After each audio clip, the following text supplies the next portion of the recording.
All right, everybody, welcome. The Chattering Magpie here. We are going to talk about some anime, and with me is the gang. All two of you. Hey, gang, how are you The doing? gang. The gang. How many more do we Hello. need? Yeah. This is more than enough. Though, if you're listening and you're part of the gang, if you're part of the I don't mystery, know. So, you can hop some of aboard. our better, more thoughtful members are missing today. Oh, who's missing today? Teal. Teal is missing. Teal, where are you? Where are you, Teal? I know that we are changing times a little bit. So sorry about that. It was either Chat, she's do it doing that so today. I don't join, but she failed this time. It was either do it today at 4 p.m. Pacific or do it at another day altogether. And rather than change dates, I'd rather change times. And gosh, Patrick totally figured me out. Yes, I am trying to ostracize him and keep him from our discussions. Oh no. But you know what? He's here, we're here, Butterfly's here, and we're gonna have a good old time, hopefully. Unless, and this is what I'm afraid of, you guys, unless I'm the only one that has watched any of these, and I'm just talking to myself, fangirling with myself, because nobody else has watched these. So, We watched some of these on Sundays, so we did. I've definitely watched a good portion of them. Okay, Yeah, awesome. the Who Made Me a Princess and Spy Family is what we watched on Sunday. So definitely everybody here on this call is aware of at least two of them. But never fear, we're not going to talk about just two. We actually have 8 on the docket today, you guys. So we won't go into them in as much detail as you fear. So don't worry about it. We are going to talk about the following and plus probably different orders, but it's going to be Mangaka's Weirdly Wonderful Workplace, Yano-kuns Ordinary Life, Plus Size Misadventures in Love, May I Ask for One Final Thing, Campfire Cooking Season 2, Solo Camping for 2, Who Made Me a Princess, and we're gonna end up with Spy Fam Season 3. So just want to make sure that you guys are aware of what we're going to talk about. And also I want to say hello to Luis Fernando Quiroga Gonzalez, who was the very first one on the chat. Greetings to you. Hope you're doing well. And thank you for saying hello. And to any of you who are joining in, we are just barely getting started. We're going to talk about anime from this season that I'm watching. I'm watching quite a bit. I feel like I'm watching more than I thought I would. So far it's 8. So let's just get into it without further ado. By the way, I do have a question though. I feel like I'm watching 8 is like way too many. Like I never watch 8, or usually I do like 4 at most. How many of you guys, how many animes are you guys watching? Like Patrick, Butterfly, and anybody in the chat if you want to. It kind of depends on what's out that is interesting to me.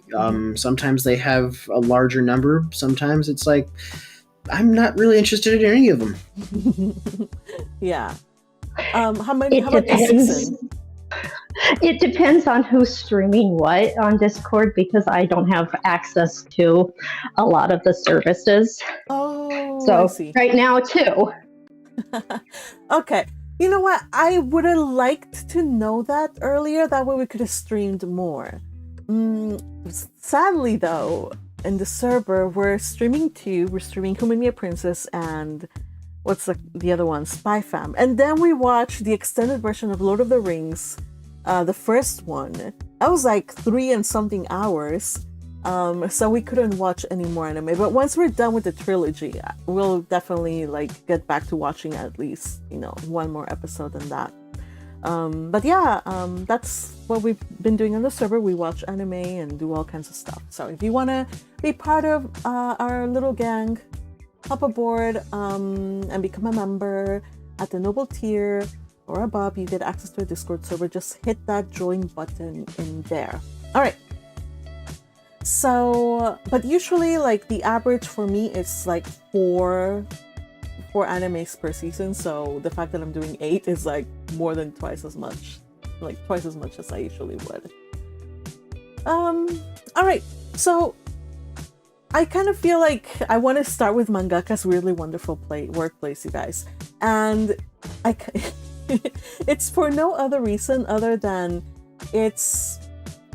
I felt that her struggles to my core. So the protagonist is a mangaka, and she's basically starting on her first serialization, and it's getting to the release of her first physical book of her first series. So it's kind of like her debut series, and she is going through it. She is stressed out. So her name is Futami, but she does have, thankfully, one helpful assistant, and that was kind of like the backstory. Was this episode was the backstory of how she and her assistant are working together, and how the other supports her. Because as we established in the previous chit chat, she's a little bit of a anxious basket case. So she needs all the help she can get, and so we get that backstory, and it was sweet. It was nice. The thing that really struck home to me though is when she's so stressed that she gets like a headache, like her neck hurts and she's getting nauseous, and I'm like, oh my gosh. Like in the first episode of this series, it felt uncomfortably close to home because she is like super anxious, like an anxious overthinker. I hated that, but I was like, but I still want to watch and see what nonsense is happening. And then on this one, they hit me with the migraine train. I'm like, no, why am I seeing so much of myself in this manga? I'm not even like a mangaka. I'm just, in the creative field, I guess, but it still hits too close to home. Spoiler alert, the main character is Magpie. No. Please no. So, all in all, it was a good episode. I don't know if Patrick, have you watched this one? I have not. Okay. So I guess I might as well not even ask, like, what do you guys think? Because you guys don't think anything. But it's a nice anime if you're looking for cute girls do cute things, I suppose, but with anxiety. And crippling anxiety and overwork. So do check this one out. Real life. Mm-hmm. Yeah.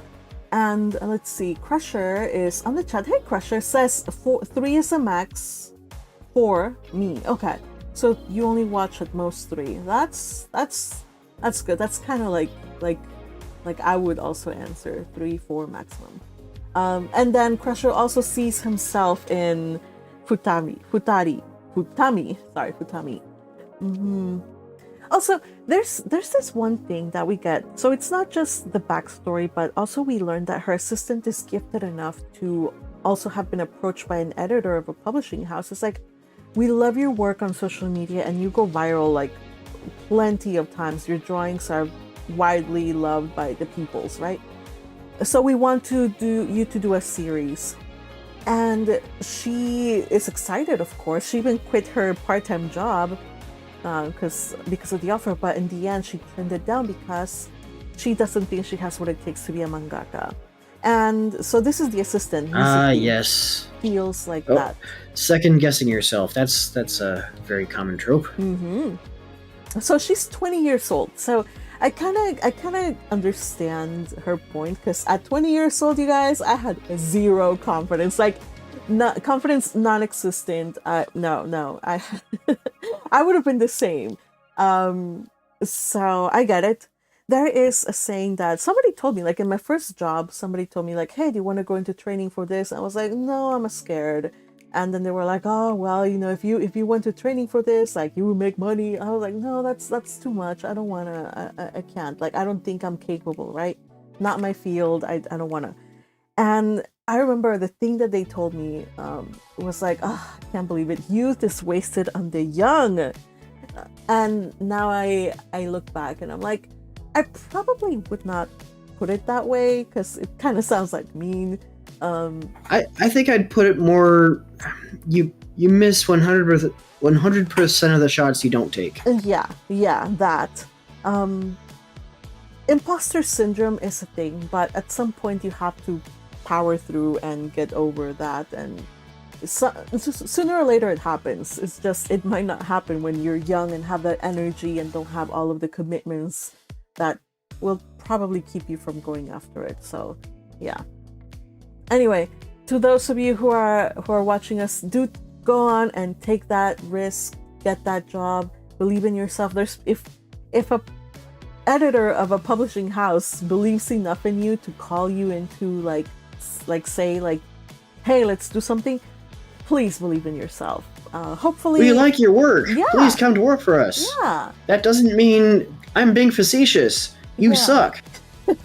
Hopefully over the course of the story, Mitsuki gets her confidence and she can see that she can also do something. I'm hoping for it because as much as Futami relies on her, like, I think she has potential to do good things and it's too young for her to give up on herself. So here's hoping for good things for her in the future. Crusher agrees with us, says, you fool, free training and you said no. Yeah, I'm sorry, you guys. Sometimes you hang on to like this dream of what you're gonna do. You graduate from a certain degree and you're still trying to get a job in that field, and yet you're working at another totally different field. So when they offer you like training in this totally unrelated field, you're like, no, because inside you're thinking, I should do what I went to college to do, right? That was my reasoning. Either way, the other thing didn't work out. But anyway, enough about Magpie's stories. Just go and get them. Go get the thing done, okay? Don't be afraid. All right, so next one, Yano-kun's Ordinary Life. I'm gonna hazard a guess, and nobody here has watched it either. You may be correct. Well, excuse me while I talk about this one because this one is such fun to me. So for those of you who don't remember, Yano-kun is this boy who's not necessarily clumsy, but he has this bad luck of always getting hurt. Like always misfortune finds him. Like he gets hit by something falls on him. I believe there's another anime that kind of at first I thought it was going to be like this one. I forget, it was like something's not just a cutie. It's a guy that's kind of like wimpy and this girl who's always saving him. And I started watching it and I hated it. So that was one of the reasons why sounds like Shinji from Evangelion. Well, probably. I haven't watched that one. But I thought it was going to be like that kind of show, like that kind of obnoxious, because I hated that show so much. No, this is actually super like chill and cute. Somehow they managed to pull it off in a way that doesn't feel like obnoxious. So and it's also funny. In this one, our boy Yano-kun, his class is going to play dodgeball in gym class. So what do you think is gonna happen during dodgeball with somebody who's probably, you know, what do you think is gonna happen or happens with him? He breaks a leg. Probably gets hit in the face. You know what? He catches dodgeball isekai-ism. Oh, hey! Who's here? Hold on a second. Who is this? Ed! That would be Ed. Ed! Greetings and salutations. I'm happy that you're here. So, Ed, what was that? What was your guess? He catches dodgeball isekai-ism. Yeah, well, he does catch the dodgeball, but first he catches it to his face, right? And the fact that he catches that all of the dodgeballs hit him over and over again, but only to his face, actually works in his favor because in I guess the way dodgeball rules go, though I didn't know, but in this school, if somebody gets hit in the face, it doesn't count as getting hit. So that's why he's the last man standing in his entire team.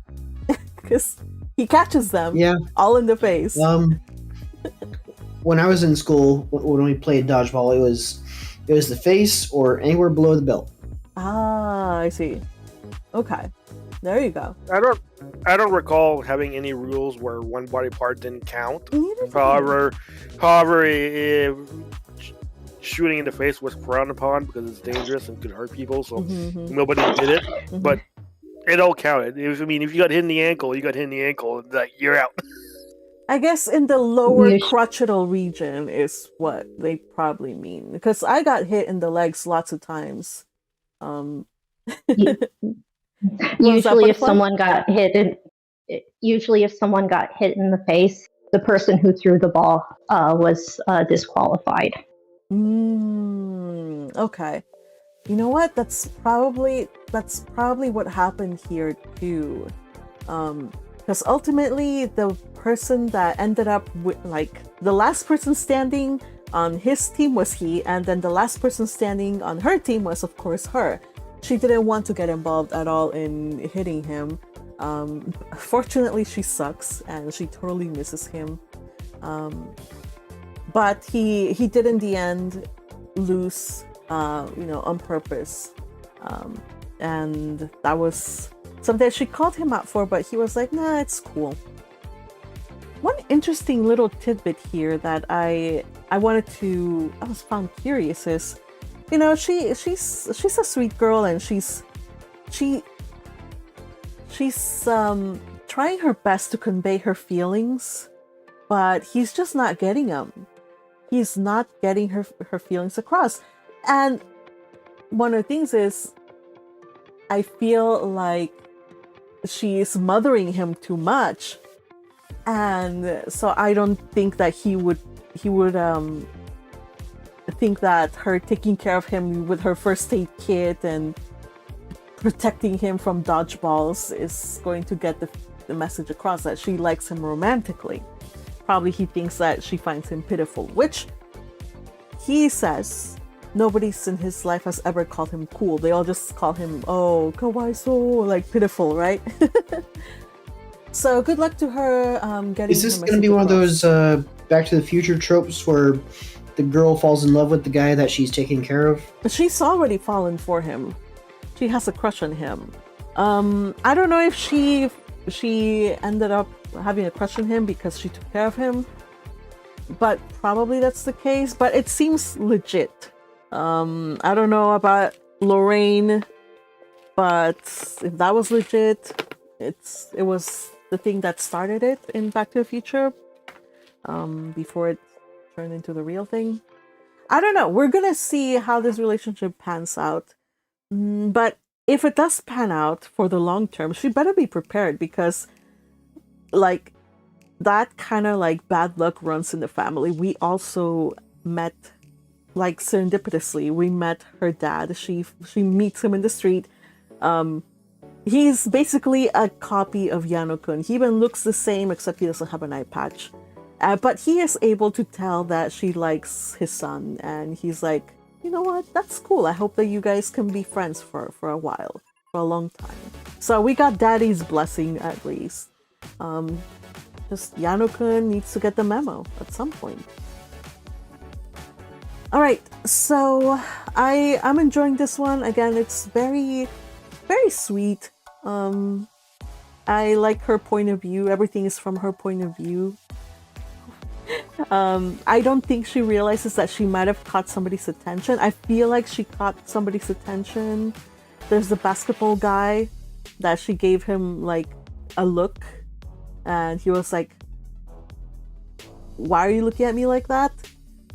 But I think the opening kind of gives a hint that he might develop feelings for her, but that's just a hunch. I don't know of anything about the original source material. So we'll see. Maybe Yano-kun is gonna get a rival. Ooh. Almost makes me want to watch Belle again. I haven't watched Belle, but that's a movie, right? It's an anime movie, yes. Okay. I don't know how that's related to Clumsy Yano. How's it related? The main character, she's kind of a clumsy character. She has some childhood trauma, and her childhood friend has been protecting her all this time, and she wants to deny that the boy is interested in her, but literally everybody around her sees it, and they think, "Oh yeah, dude wants to ask her out." Mm-hmm. So yeah, typical romantic hijinks. Ah, nice. I love it. Well, hopefully everything works out in Belle. I think everything's gonna work out here for these two, but again, we're just starting the season, so I'm excited to see where this is going. Okay, let us go into plus size misadventures in love. Anybody here watched it by, asking? No, I just looked at the thumbnail. I looked at the title. And I'm like, nah, skip. Fair enough. So I guess I'll just go through it. Man, you guys, I'm glad that you guys are here. I'm like, what makes you guys come here if I'm just blabbing on about like romance and shoujos, whatever the case. Which series was this one again? This is Plus Size Misadventures in Love. Yumeko is she had an attempt to unalive herself at the beginning of the season, but when she wakes up, she has lost her memory, and she's basically done a total 180. She is this girl with so much confidence, and basically her story is she goes on about her professional life. And in this episode, in the last episode, she did a meeting, she proposed a project, it got accepted, but in order for her to develop the idea and pitch it to the higher ups, she has to do a little bit more work, but she has no experience, and also her notebooks with all of her ideas went missing. The person responsible for these notebooks going missing is her fellow coworker, and she is actually really, really jealous. Her fellow coworker, I forget what her name is. I think it's Tamai. Yes, Tamai. So she's super cute, and everybody in the office really likes her because she's very accommodating. She is good at preparing documents, but she's never once been acknowledged for her ideas or for her professional work. And this is what gets her really jealous, because she's like, I have never ever been acknowledged, and so that's why she tries to undermine Yumeko. Except Yumeko has a heart of gold, and she goes after Tamai. She looks for her everywhere. She's worried about her. And when she finally finds her and Tamai admits that she has the notebooks and she just wants her to fail, Yumeko, like in true shoujo fashion, she doesn't, she's not mean about it at all. She understands her, and ultimately they become besties. Like afterwards, like she validates her feelings. She's like, you know what, it does suck when the people at the office, all they look for you is to help with coffee or make copies. They don't validate your opinions. You're just the cute little cute office worker that everybody loves. So there was a good scene where they understood each other, and a good thing too, because they got to nail that presentation. And at first the presentation went really kind of like it's underwhelming. The vice president at the meeting was like, it needs more of a Shazam, let's just say. And while any other person would have been discouraged, Yumeko, with her trademark optimism. She's like, how awesome! Like, my pitch has been accepted. It just needs a few tweaks. That's cool. Anybody else would have been like, yeah, they turned it down. But they did say, like, have something new for, like, make the revisions and we'll revisit it again. And so the two of them, they work on those revisions, like, over time, and their project finally got approved by the head honchos. All right, but that's nice. But you remember that there's also office intrigues. There was a moment where it's like, ooh, the plot thickens, because first of all, we realize who the mysterious man in the park is, and it happens to be the vice president of Yumiko's company. So yes, he's the one. He's in the meeting, and also he and Yumiko's boss, you know, that suspicious guy. They don't have a good working relationship. And so there's office gossip. We learn about how possibly the vice president is having an affair with the other guy's wife. All of these crazy things are going on. And on top of that, we get some mysterious man that wants to meet up with Yumiko. And I think it has to do with regards to her case, the incident of her having supposedly tried to harm herself. So we're gonna pick up on that next week. I hope you guys check it out during the week. It's actually really funny. And it has its moments of slapsticky, of course, but I think it's really cute, and it's also a change in pace, because it's not very often that we get a romance that, or like animes that deal with professionals, like adult people. Like a lot of them, they have to do with kids or high school children. So this is a nice one for adults, adult audience. Let's see, and from there we go into one that you guys have probably contribute into, hopefully. I mean, we did watch Who Made Me a Princess together, so any thoughts? Nope, definitely not. I don't know. No. Any thoughts about that would be extremely welcome, of course. But if not, I'll just cuteness gets what it wants with no cost. Yeah, exactly. It's like when you have young children like that, just acting properly and trying to just make the world better around themselves, it's like you cannot love this series. You know, it makes me think to other series that I watched back in the day, Babe My Love, and then there was another one that was controversial because eventually the girl grows up and gets intimate with her adoptive father. And I forget some other ones. But they're always heartwarming and nice and interesting. Yes. So, Ed, are you watching this one? Yes. Okay, cool. So I guess I don't have to go into too much background detail about what this is about then. Yay! And so we're picking up with Ati. We're gonna call her Ati because her name is way too long. Athanasia, fine. So we pick up with Athanasia. There's several things that are happening here. The biggest issue for her is that she has no magic, and she's trying to figure out a way to unlock her magic potential.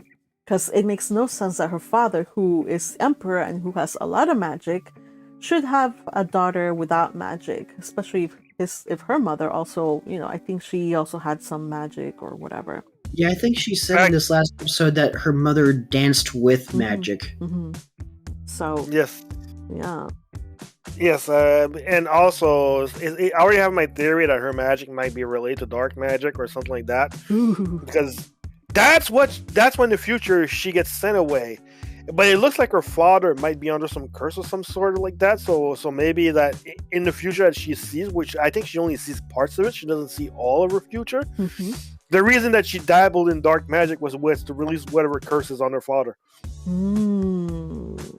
And the curse on her father is probably a curse of something that if you get too attached to something, it's going to get taken away from you, which is why her mother died or something like that. It's got to be a curse like that. That's why he's keeping the portrait of her mother, but it's hidden and it's destroyed, but he's using his time renew magic to look at it once in a while. But it's also probably why he kept her away, Mm-hmm. for all this time. But now he got curious by her because she popped up and then he can't hold back, So she's in danger just because I think the Emperor is under a curse. The reason that she touched dark magic was to try and break the curse because she figured it out in her future, but she doesn't see all that information. Mm-hmm. That's a good theory. I won't say yes or no. I won't confirm or deny it because I have read the webcomic. And if you want to by your enjoy, own, if you want to by enjoy, your own hold on admission, a sec. I don't wanna. I lost my train of thought. Damn it, Patrick. Strike one. All right. I don't think I can afford strikes right now because then I'll be left by myself. But I'll do what I have to do. What was that? Webcomic. Yes. So, if you're enjoying the mystery, don't go into the webcomic, but if you would like to see different ways that how different they are adapting the manga to the manga to this, how they're doing it, it's good to also read it. I'm not going to dwell too much on the differences because there are many differences, but just heads up, Luca was giving me here really strange and vibes, which are making it really hard is that for his me. name? Lucas, yeah, the magician. He's giving me vibes that are making me not like him. So right now I'm preferring manga Luca rather than anime Lucas. Sorry, and I hope he behaves or he improves because he was really creepy in this one. Yeah. Sorry. Okay, Patrick, you can finish what you had to say earlier. Nope, lost it. It's your fault. Yeah, now you know how it feels. All right. So I don't know what Claude is thinking, but he gave Athanasia the oldest grimoire in the Empire. Like, dude. Like, I know you are a powerful magician, mage, whatever, you can wield magic, but to give a child the oldest grimoire and have her, let her loose out in the world to conjure up I don't know what using that book, it doesn't seem like a wise idea. In fact, Yeah, that's not problematic at all. Not problematic at all. Especially since after she casts the spell, despite the warning from Darky Mage Son's warning, she coughs out blood and passes out. Oh yeah. Yeah, if you tell a kid don't do that, the kid is gonna do it. So we knew that was gonna happen. Speaking of kids, there is a certain Duke Alpheus, who wants to foist his son, or his ward, Jeanette, onto Athanasia to become her companions. And of course, he is turned down time and time again.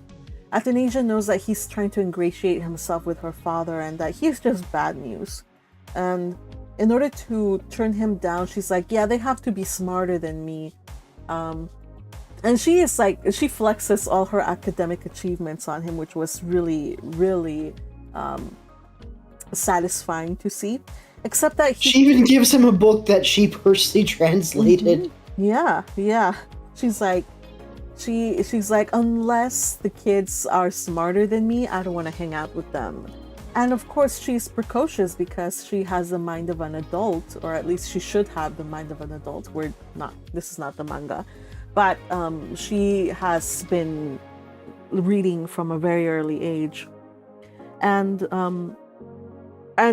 sometimes too much knowledge or knowledge at the wrong time can be a curse, as you know, as happens here with Athanasia. She is all by herself, so she gets to play around in the garden by herself. And when her father straight out asks her, like, "Hey, are you lonely?" because Felix brought up the issue, she's like, "Nope, I have all that I need. I just have my dad, my friend Felix. I have my you, eggs, Daddy. and I have cakes." She has cakes, lots of cakes. So what else does a girl need? I guess nothing else. Just magic. She needs her magic, and of course that leads to her finishing the enchantment in the forest and getting sick because of that. But it wasn't just that she got sick because she activated her magic or whatever. She got sick after Lucas like attacks her. Like he literally like is attacking her, and she has to put up a shield, a magic shield.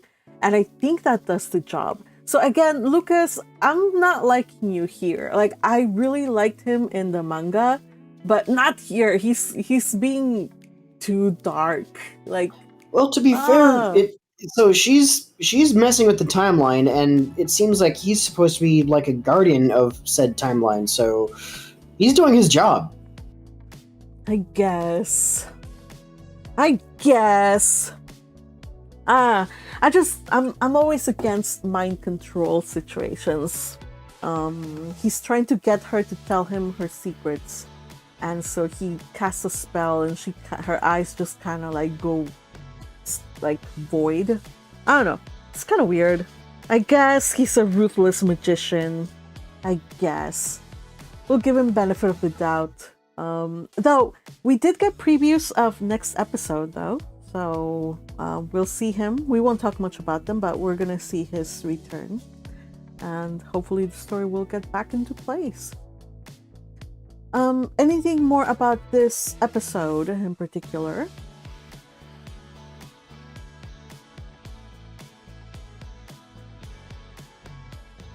All right. I think we're good. Kids will be kids. Remember to call in your kids. Don't let them just run about, especially because... Nope, free-range children are the best. 10 o'clock, do you know where your children are?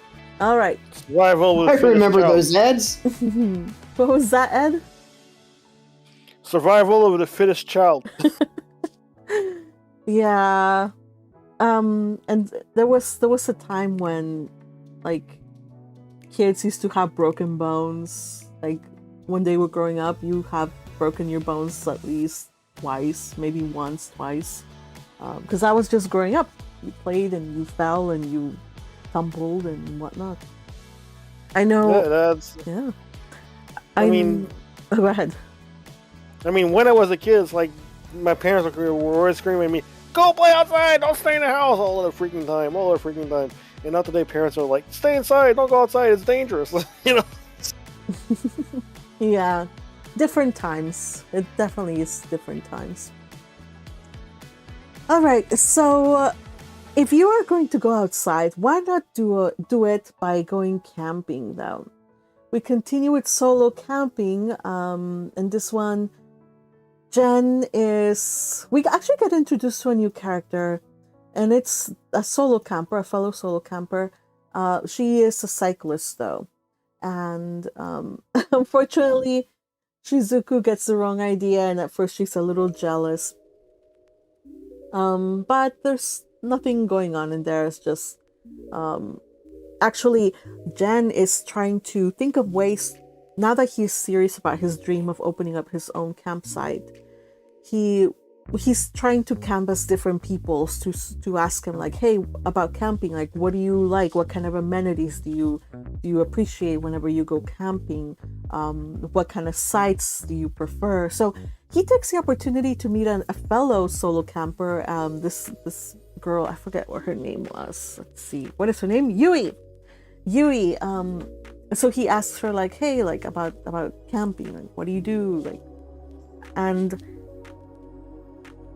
you know, Shizuku is still is a little jealous, of course. He's like explains it off. The thing that I really liked about this though is that when Yui calls him out, he's like, I thought you said you were a solo camper. Where's your girlfriend though? And he's like, what girlfriend? She was referring to Shizuku because she saw him and she saw them two camping. And he's like, oh no, she's not my girlfriend yet. Ooh, so we got... She's a girl who's my friend. Yeah, so yeah. But I like the fact that he added that yet. Like, okay, slow progress. Slow, like, you know, what is a glacier? A glacier's pace, but we're making progress, you guys. Well, I find that interesting because normally when people are asked that, they just deny it flat out. But he's being a mature adult about how he thinks, he feels, and all that stuff. So he says, "Yeah, you know, he's being mature about it," which is it's nice compared to all the high school romance rehash that we keep having. It's like, oh, you like that guy, and they know they like that guy or that girl, and they all like, no, I don't know. But here it's like, we're not like that yet. Yes, and I like that. That's one of the things I appreciate about this show. Like, yeah, there are some misunderstandings, but they clear them off fairly quick. Like adults, again, we like anime featuring all kinds of ages, but I do appreciate anime featuring adults and adult issues and handling it with maturity. So yes. The other thing that I liked about this episode was the cuisine. so every episode they pick a theme for food. So it's been Brazilian, it's been French, it's been all kinds of things. But on this one, they picked my favorite cuisine ever, which of course, take a wild guess. Mexicana. Yes, Mexican food was this episode's theme, and it led to some really hilarious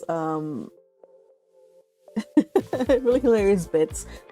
She loves her spicy food, and as we have established, Jen does not eat spicy. But the moment she's like, oh, but I brought a sauce that's not as spicy for you, like a baby sauce, right? And he takes issue with that. He's like, yeah, no, I will have the spicy death sauce, right? And he, like a fool, makes his taco and puts in all of that salsa, or that hot sauce. And of course, he's dying. So just see him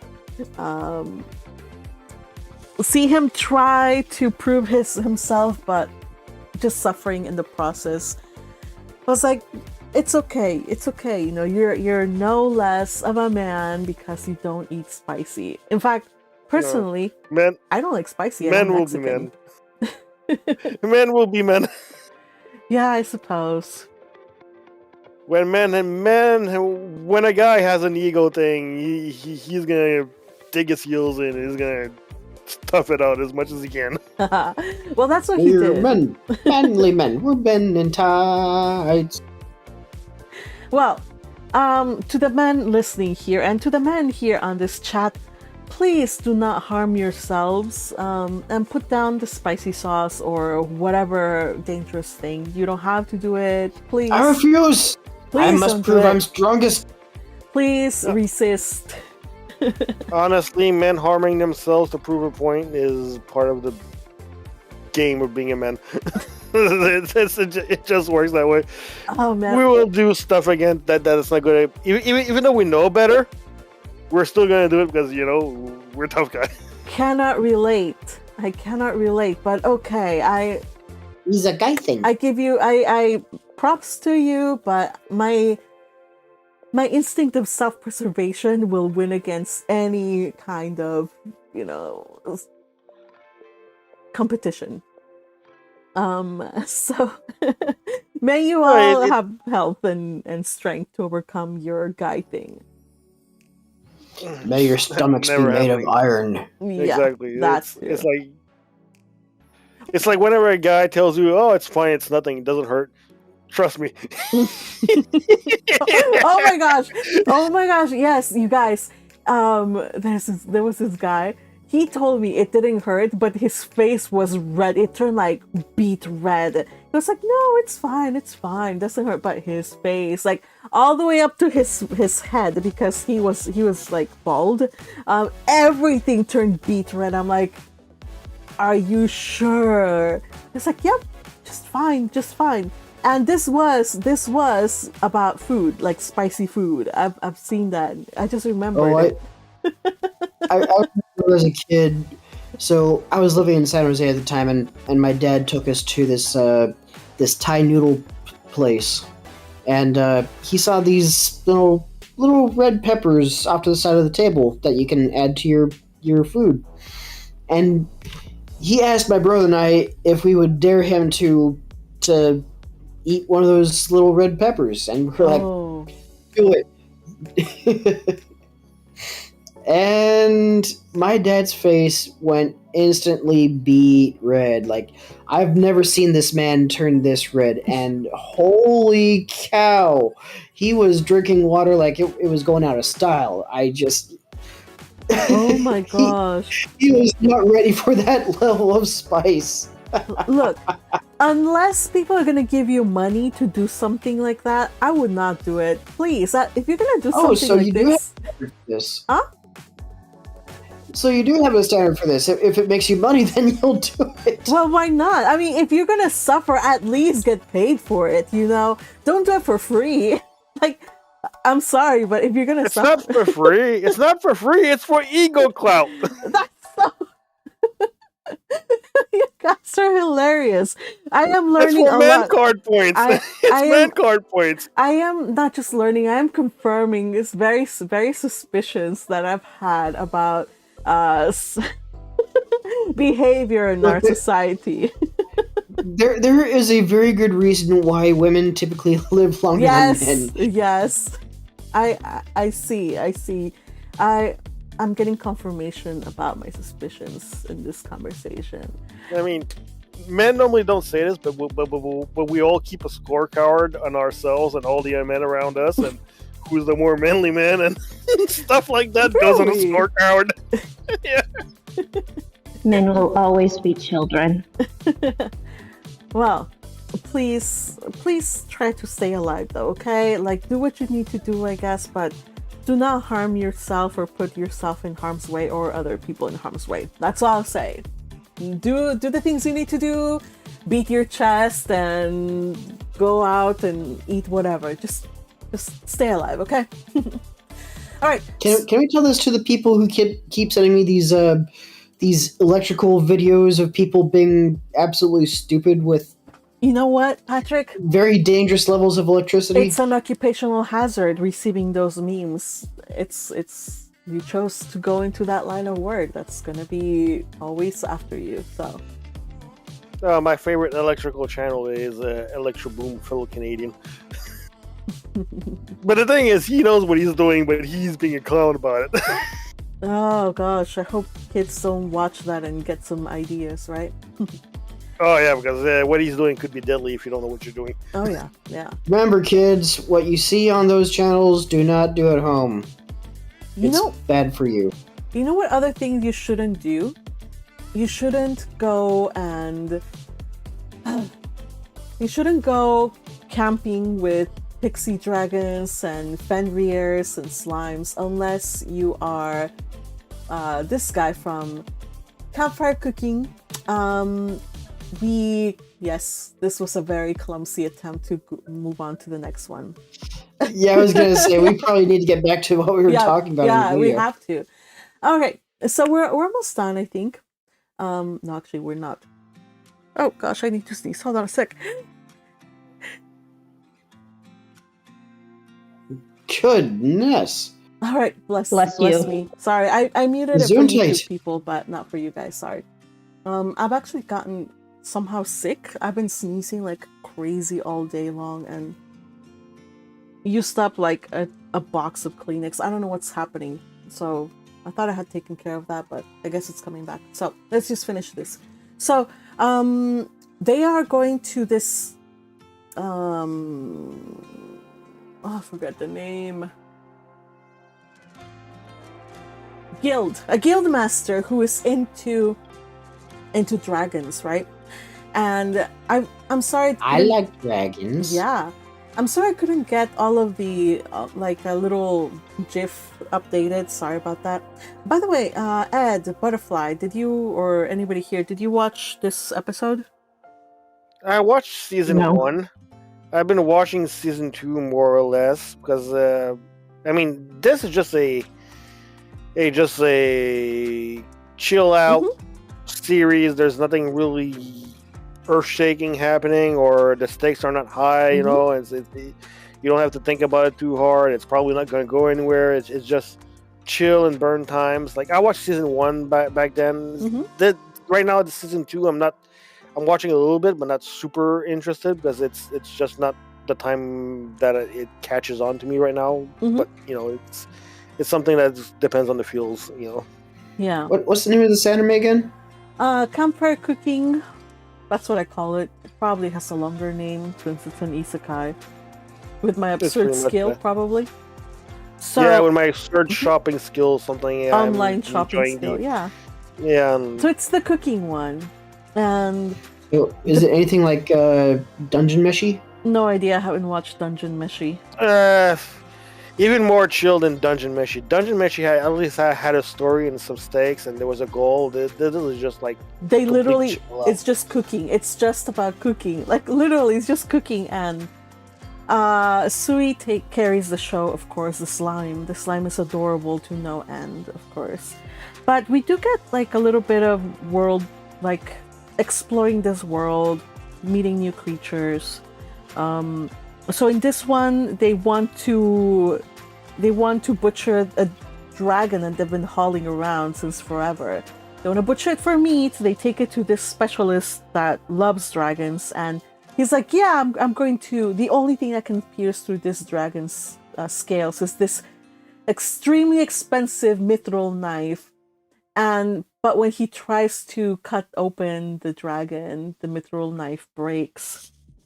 So they're kind of like sad. At least Fenrir, the big dog thing, the big dog. He would kill me if he knew that I just called him a dog. So they're really bummed out because there's going to be no dragon meat anytime soon. Except that they get blessings. Yes, there are deities here that give out blessings because they all really love the Japanese food that he can offer them. So he offers them booze in return for a blessing of, like, I think a blacksmithing blessing from one god, and another god who's like a war god. He also gives his blessing. Yeah. So basically he's just collecting all of these OP animals and getting all of these blessings, making them OP plus, like super like powerful creatures. Meanwhile, he could be with his familiars, he could totally take down armies, conquer cities, fight the biggest monsters, and yet all he's doing with all of these skills and all of these creatures is just enjoying a fun time out in the forest. I'm gonna go camp and cook some stuff. Yeah, that's basically it. And I kid you not, every single episode I end up salivating, even though I no longer eat meat. But I'm like, orc meat. Gyoza with orc meat or whatever other creature. Like, except I draw the line at tarantula. Last week they ate tarantula, and I was like, not about that life. Like, no, not tarantulas. I agree with you on that. As an arachnophobe, I will not touch that. I'm glad we agree at least on something here. All right. So we are basically, that's the progress for this week. I enjoyed the next. I'm enjoying the dynamic between all the gods that want to get his Japanese food because they love it, and how he is ridiculously blessed. Like they're just hurling blessings at him at this point in exchange for food and booze and sweets and whatever they can have. They also seem to have like a kind of ethic about, I mean, the gods. They seem to have like an ethic, like you can't just demand things in exchange for blessings. Like that's not how you do it. Like you can't just say like, give me offerings. Like I want these specific offerings. They're gods. They can do what they want. Yeah, but that's like god ethics, or I guess etiquette is like you're not supposed to do that. Yet that's what they're doing in exchange for this.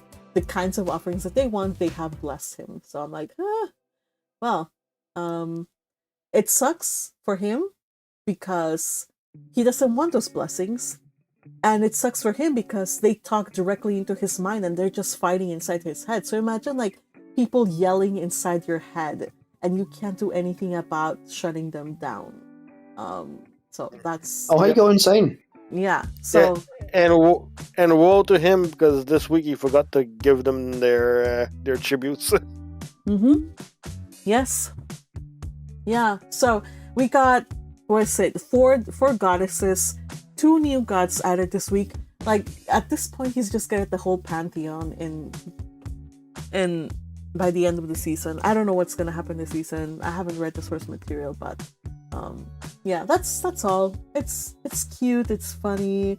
Like Ed said, it's really relaxing. So if at any point you just want to watch something while you're embroidering or you're I don't know, organizing your string collection or whatever it is that you're doing, solving a puzzle, you can watch that.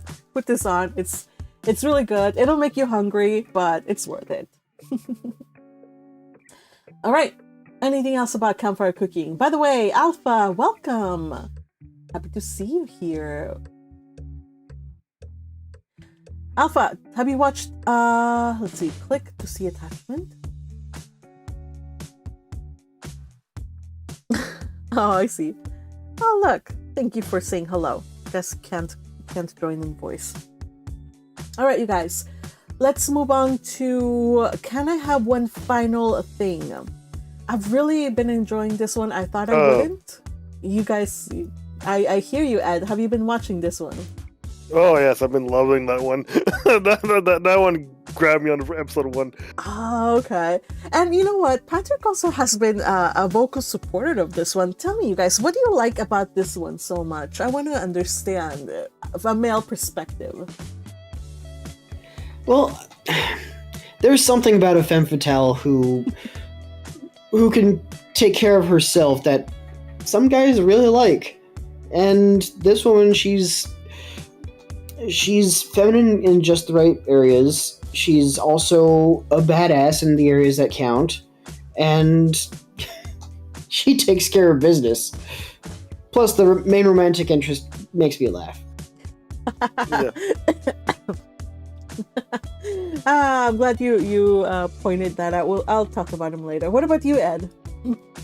Well, it's pretty much what he says. I pretty much agree with everything that he says. I mean, she's a very feminine character, but she also knows in this world her blessing, which allows her to be able to do what she does, which fits with her temporary character, which she keeps hating all the time because she's had to suffer to be the proper young little lady all this time, engaged to that unsufferable piece of shit. Oh my gosh. And right now she's just like being able to let loose and be herself. It's like, yeah, you go, power to you, you know. Mm-hmm. But I also like the main love interest because it's exactly the way that a typical man would approach a woman like that, teasing and prodding at her just because she's interesting, because she breaks the mold, and it's just fun seeing it. I just thought of something. Huh? What? I just thought of something. She's the female Ferdinand. Maybe. maybe. I gotta give her props though. Like you do like I can see it because we were shown scenes of her growing up and the kind of mistreatment that she received from her fiance. Like, yeah, he was a total POS. Hate him. He deserves every bad thing that this anime could throw at him. Everything. Hate him. But yeah, like she has been very good about repressing all of her anger, all of her emotions for years and years, and it's only now that she is able to let loose. And yeah, Ferdinand at some point had to let loose, and suddenly he is meting out justice to evildoers without restraint. But all those years he was just holding it in. I do have to like wonder about Julius, and that's the first prince. So you guys are funny because you said that you also think that he's a good match for her. Like he treats her like the way you like want to. I'm not so like sure that. about him being a good match for her. I just really love how he, it's kind of like how I just give you a hard time all the time. It's hilarious to me. Well, and here's the thing, like if you know that you're dealing with somebody who has like such strength, like she's really monstrous in that aspect. She's really good at martial arts and she has the ability to use magic to help her, to augment her skills. So he's threading a very fine line between getting punched in the face and not, that Well- that kiss he gave her must have been a calculated risk, because if she had been against it, she could have easily just punched him. He'd be like, get away from me. But he has won. The fact that he's first prince kind of shields him a little bit. And also he has been a decent person compared to his brother, so yeah. Well, he actually outclasses her in both intellectual and martial prowess. I feel like he's playing a different kind of chess game, probably. So he probably has a bit more view of that chessboard. Oh, Ed, before sorry, Yeah. you were interrupted. Yeah, it's like you pointed out, I don't think that he's necessarily the best match for her. What I mean is that he's treating her like one of the guys. I mean, it's like the other way that would be best to see the relationship is if you're a woman and you had an older brother that was hazing you as a kid. Mm-hmm. That's pretty much what he's doing. Or if you're a tom girl and a tomboy, I mean, if you're a tomboy and you have a group of guy friends that you've hung out with and you're really in, you're gonna get that sort of treatment from the guys as well, because you made it into the group, you got accepted. Kind of, it's like you got your femme bro card, if you want to call it whatever that. Mm-hmm. Mm-hmm. So that's what's interesting about the relationship, is because she's receiving a bit of a male treatment from a male interest that's also in this show has a romantic interest, but she's being treated fairly and equally, and that's what's interesting. But she's also being propped up as a lady and treated as a lady at the same time. She's receiving both sides of the coin. Yeah, and I actually like that point. You gotta hand it to somebody who they're not treating her. I mean, her brother Julius wants, or Leo, I think his name is. Sorry, Leo. Her brother wants to protect her. And she's like, no, I wanna help and be part of this, because what these people are doing is wrong and they need to be stopped. And she has the skills to back up her thing. Like, she's not going to be dead weight. She's gonna defend herself if push comes to shove. But not very many people would give her that chance, because they would think, oh, she must be protected and she's not made of glass, and she has proven yes, that like her brother. again. Yeah, her brother, of course, is going to be overprotective. He's Well, this time the brother is playing the overprotective genre, but there's also older brother genres where your older brother is constantly hazing you and harassing you and trying to make you tough, you know. So I love how both she and the first prince are constantly like they know that they're causing him stress and anxiety, but they're like, I don't care. Yeah. By the way, I want to take this moment to give a huge shout out to Joanne, who's in the chat. Hey. Also, Joanne says she chose violence. The princess as the instigator is so fun. I'm afraid a little bit that they will turn him into a Jinshi, but so far they haven't pushed it that far. I don't know. I was afraid of that.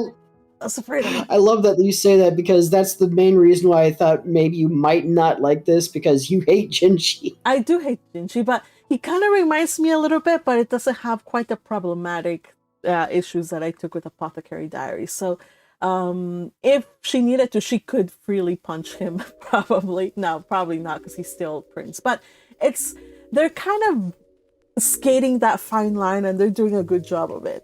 He's pushing the envelope, but not too much that it would be like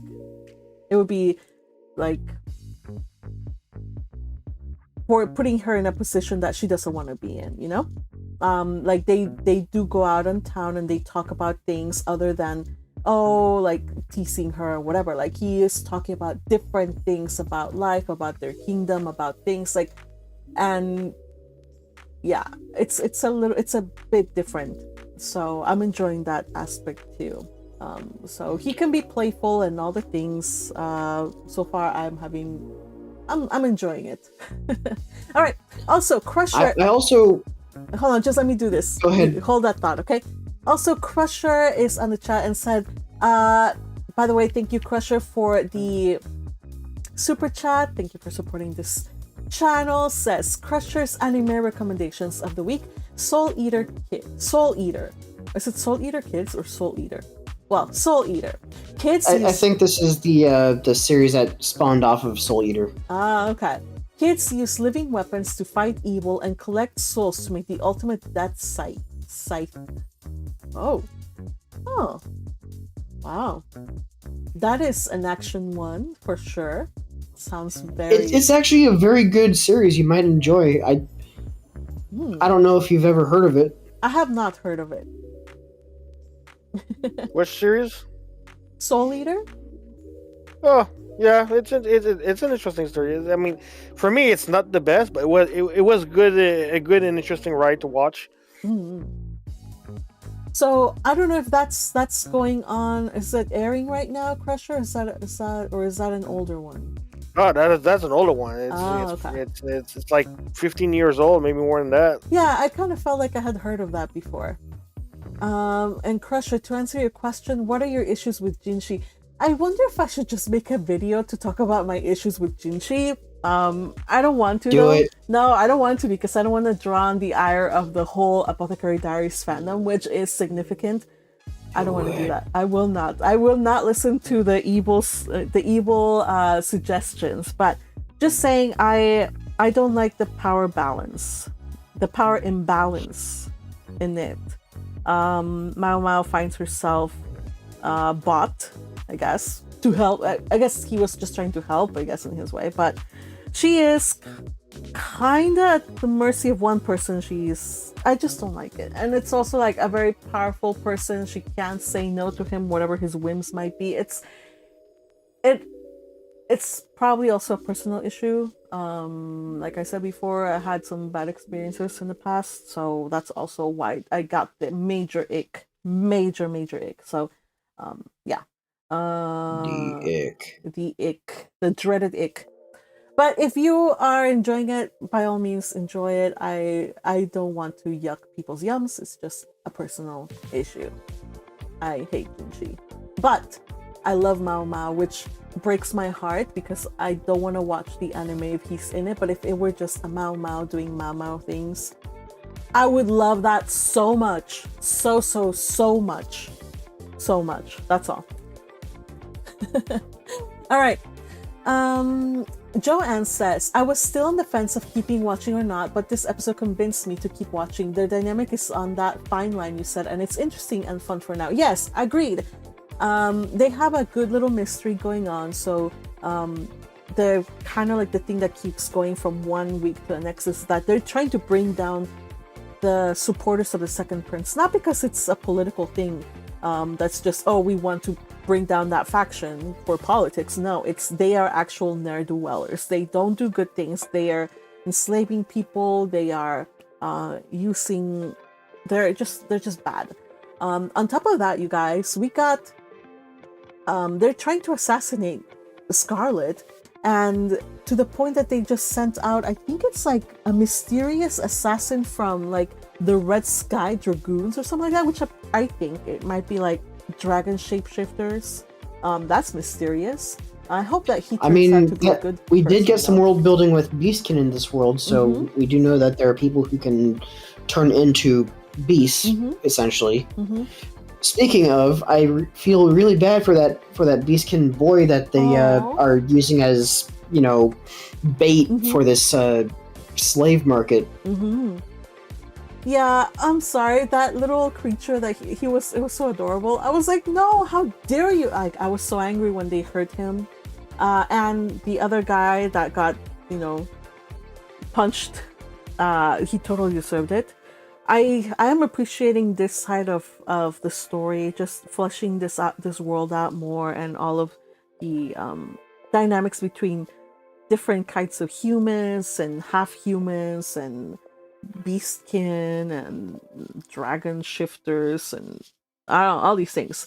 But on top of like creatures and assassins and slave markets, I think I was actually surprised that we got the return of Tereniza, or whatever her name is. She is the fiance, the pink-haired, the woman that the pink-haired capital B. Yeah, she's the woman that her old fiance cast her aside for. Pink-haired, she got a punch to the face. Her face is back to normal, except that seeing her was no treat because now she is trying to be an arms dealer. She brought a gun. Yeah, but I had trouble with that scene. I'm gonna criticize the anime with that scene, okay? Okay. Because the weapon that she brings and she points in that face of that high official government official of that nation, and she points it in his face, is a firearm that is actually quite technically sophisticated, evolved. And for him to have absolutely no clue whatsoever what it is unrealistic, because a weapon like that, you would have known that weapons like that existed before that, because it took a long time. If you check our history and you go at the gunpowder stages, and to arrive to a flintlock like that, it's like everyone around the world knew what a firearm was. If you didn't know about that particular model, you probably knew of other older models that you would have clued you that this is a deadly weapon. The fact that she's just showing up with a weapon like that, that is that advanced, and that he's got no fucking clue about it, is like, well, something's wrong here, I mean, there's gotta be something wrong, or it's an oversight of the anime. It doesn't sit right. Also, as a gun lover myself, I have a hard time with people. We call it flagging people when you point the gun at someone. You don't do that. That made me nervous. So yeah, that's one of the major things you never ever do, and that whole time I'm thinking, why? Don't stop! No, it was bugging me. Yeah, I know we were dealing with the bad guy, and if he had gotten hurt, probably we wouldn't have been too sorry about it. But I was still like, yo, girl, like, put that gun away, put that gun down. You're gonna hurt somebody. Yes, it's a bad guy, but nobody. No. Well, she's kind of a psychopath, so I don't think she really cared about she that. does seem like a psychopath. I was wondering, like, why the ending song is just her. And I guess I was like, is she going to return? Yes, she's going to return. And she has returned. And I guess she's going to either to answer Ed's point, I wonder if they have opened maybe a gateway. I'm trying to go about it, like, how did this new technology come about? Was it like from a distant kingdom? Like, was there a teleporter door that they finally opened the door to, like, some world that already had advanced arms? We don't know. It's definitely not from a distant kingdom, okay? If this weapon originates from their world and originates from their world in a normal organic matter, the fact that the dude didn't know what it was is completely plot-breaking realism. The only way that scene works is if that weapon comes from outside the world or from somebody at Isekai there and just created something completely, totally revolutionary that managed to arrive there before the news of it arriving. Well, we'll see how the anime handles it. There was just like a glimpse. I guess they're trying to tease it out, like, because it used to be like in a fist fight, you know, a knife is not allowed, but then in a knife fight, a gun is not allowed. So we'll see how, like, when it comes to guns, will she also be able to dodge them bullets? Or like, how is that gonna level out the playing field? I think that's a question that the anime has posed for us to consider. And if next episode.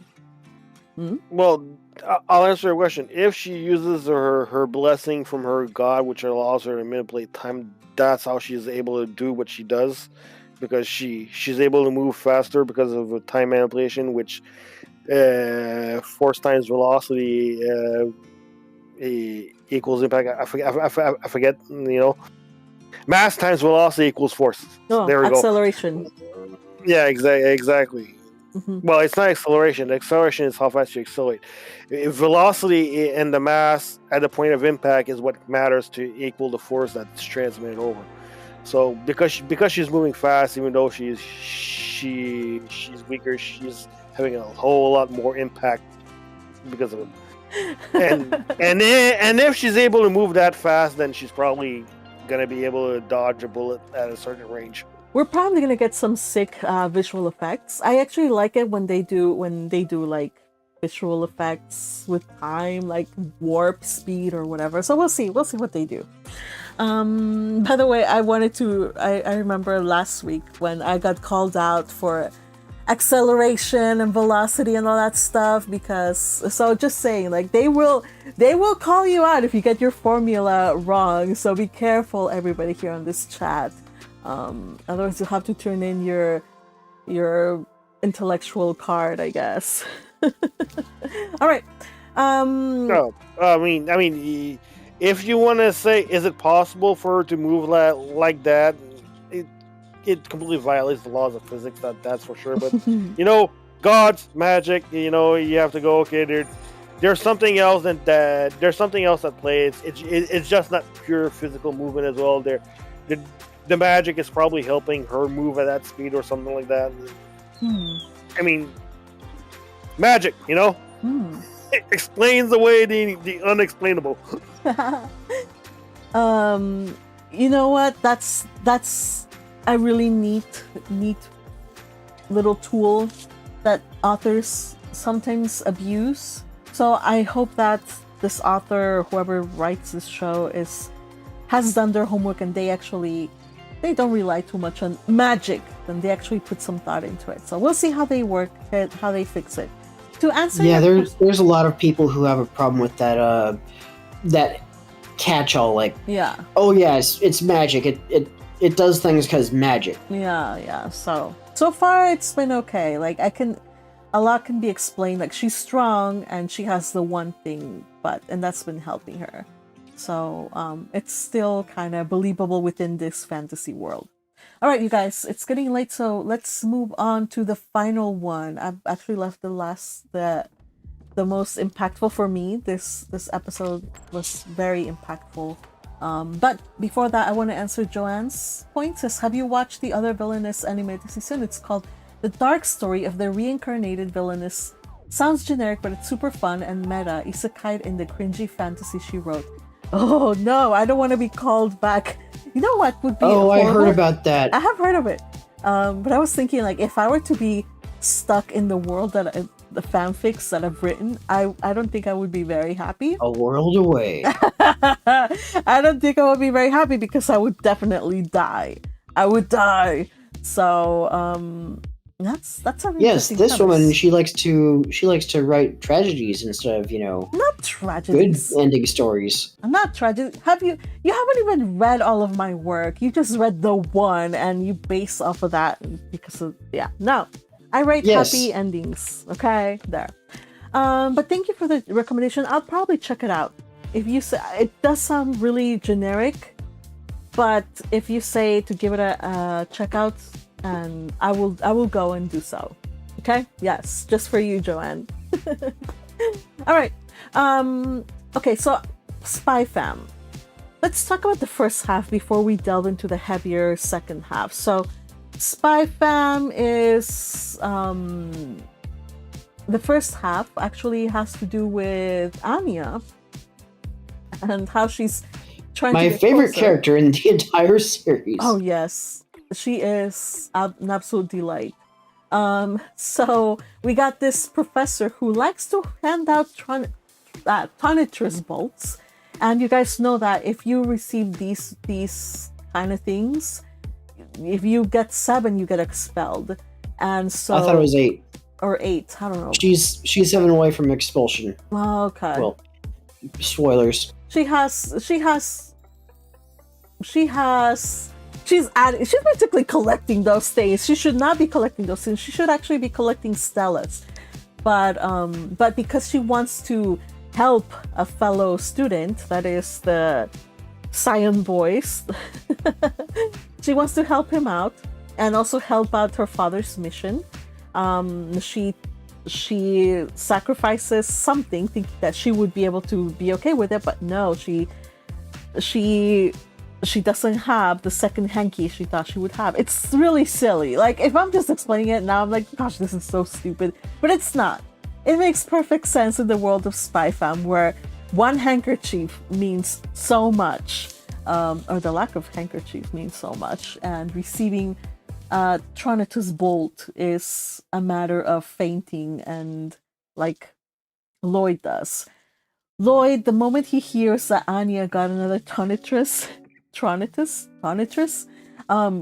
he literally faints.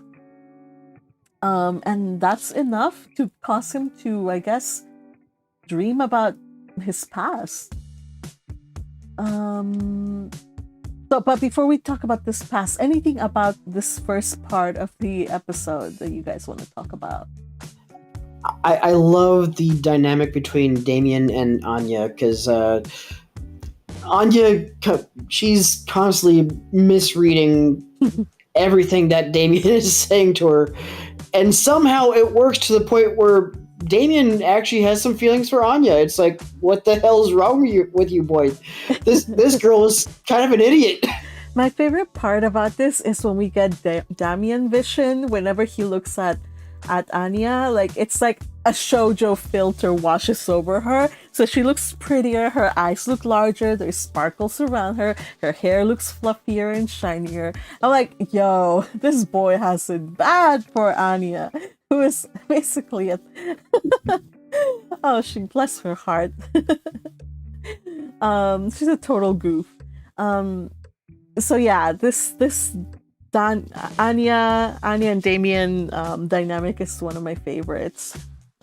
So when he realized that she gave him her only handkerchief, he was like, you idiot, but he also was ready to face up and confess to the fact that he didn't have one, just so she wouldn't get the Tonitrus Bolt. But of course Anya is Anya read the mind of this evil woman, and she's like, oh no, if he fesses up, then we both get screwed. Mm-hmm. So she's like, I don't want my sacrifice to be in vain. Might as well. But Damien is at least gracious enough to say, like, I will. You know what? I'll get you back. Like, he's going to make up for it in some way or another. So that's good.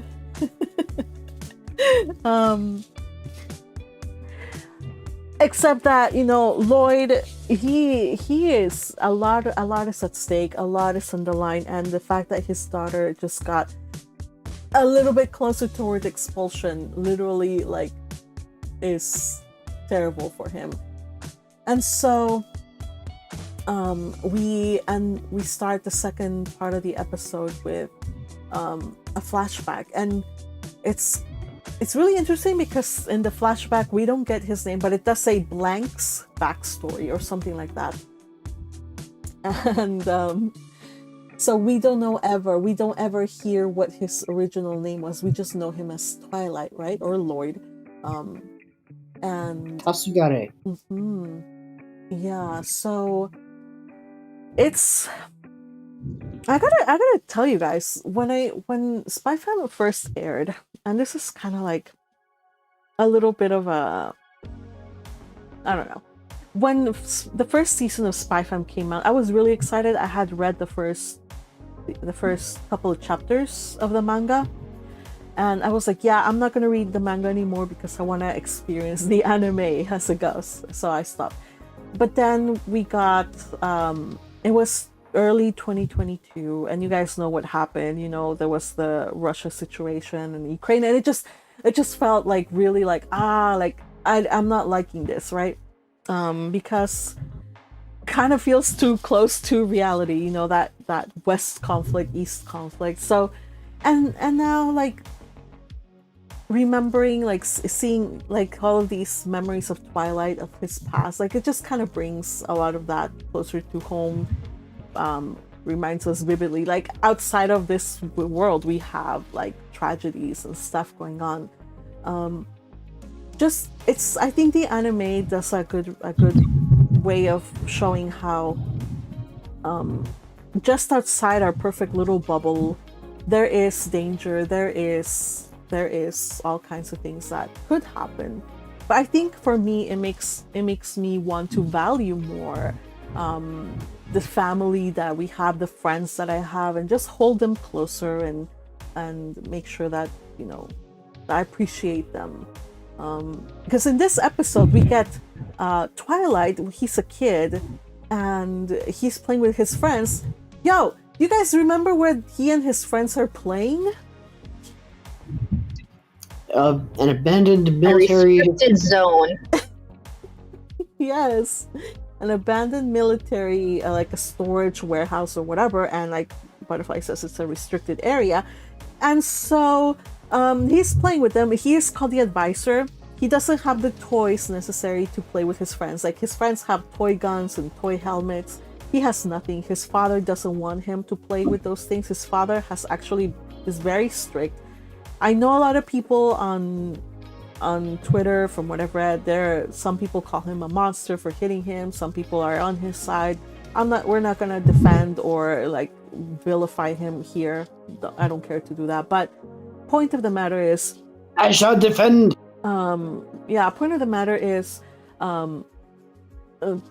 as a little kid, little kids, we were all little kids. We wanted that toy so desperately. We would do whatever necessary to do that, right? To get it.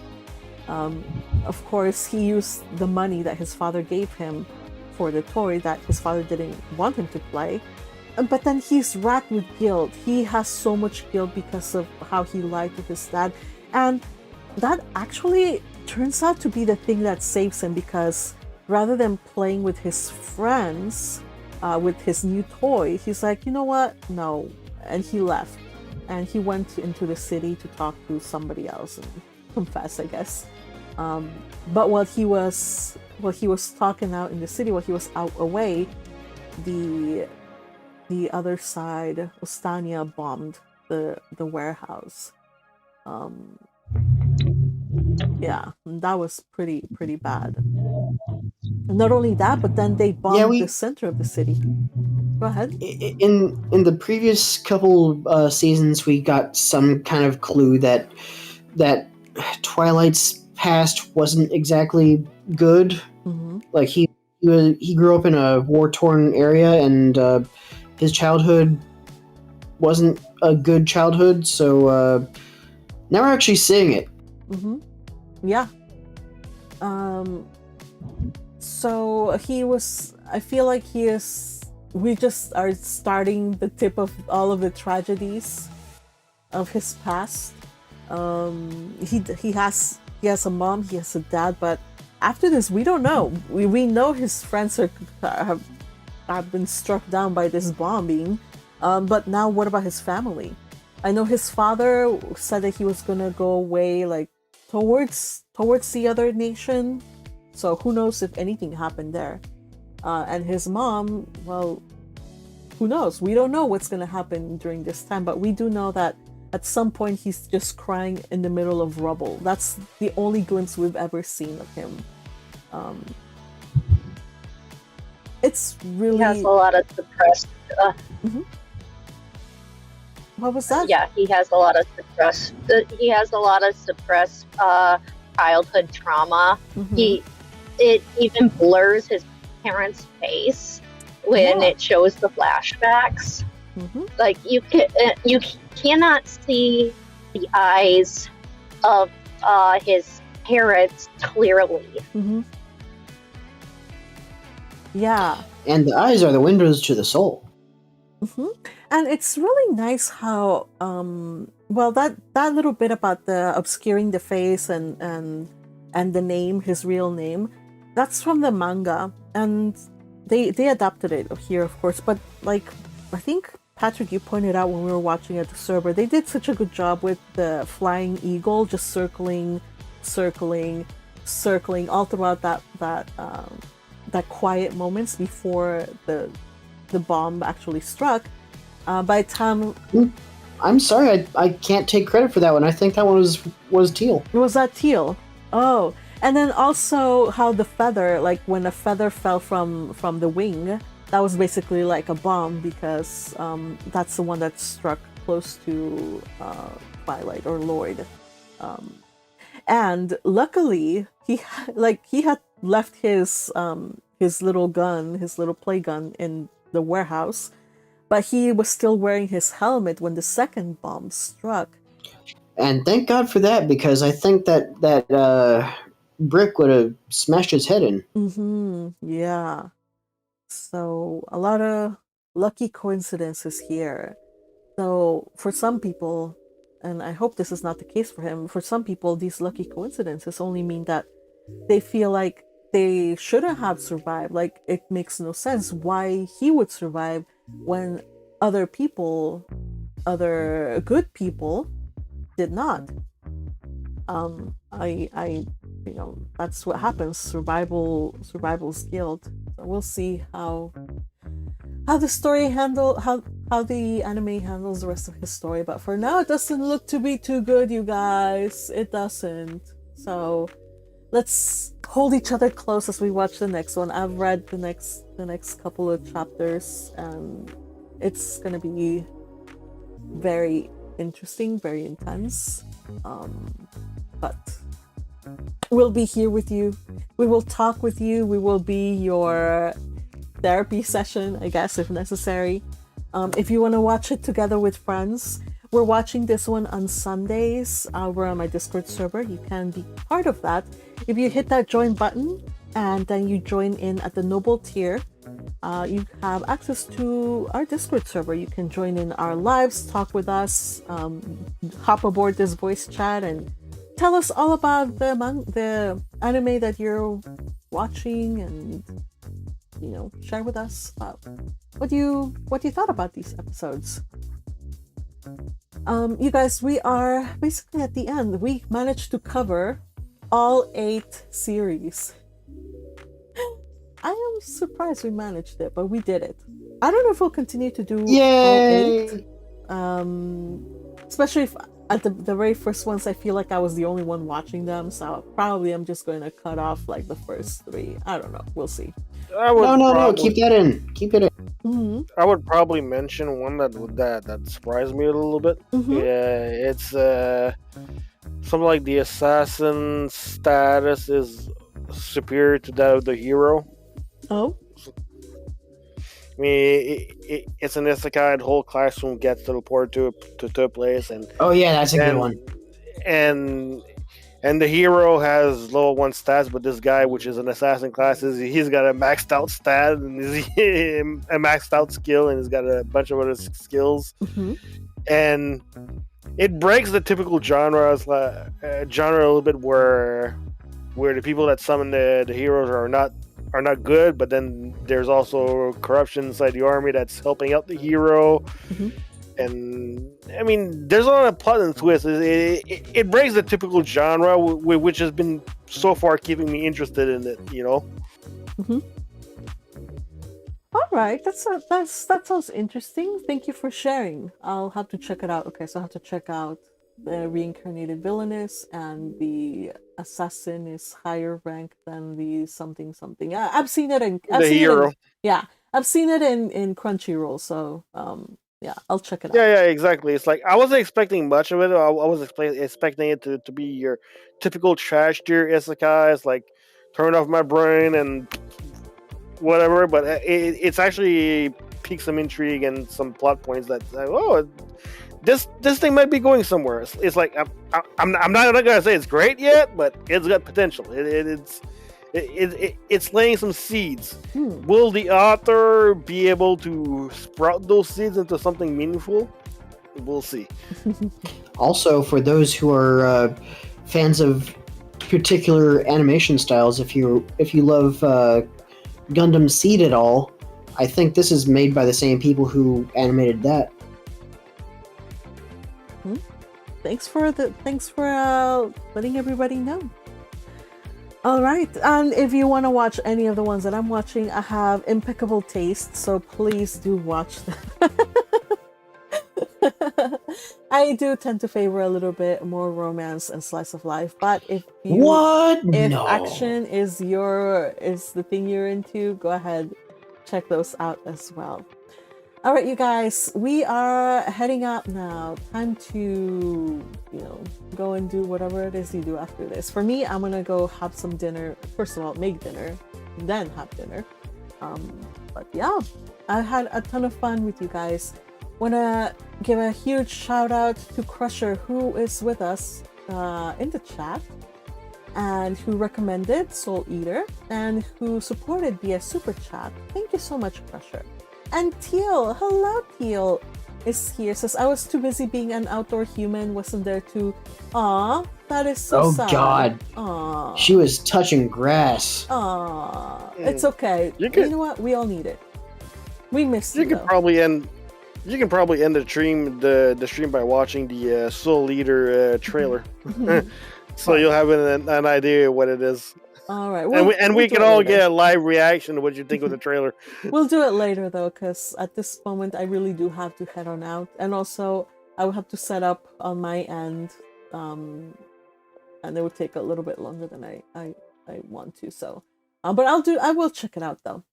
I don't think it's gonna be my thing. Just saying heads up.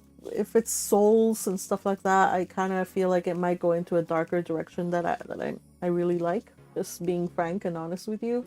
So that's just that. Also, Hirami is with us. Hey, Hirami, happy to see you.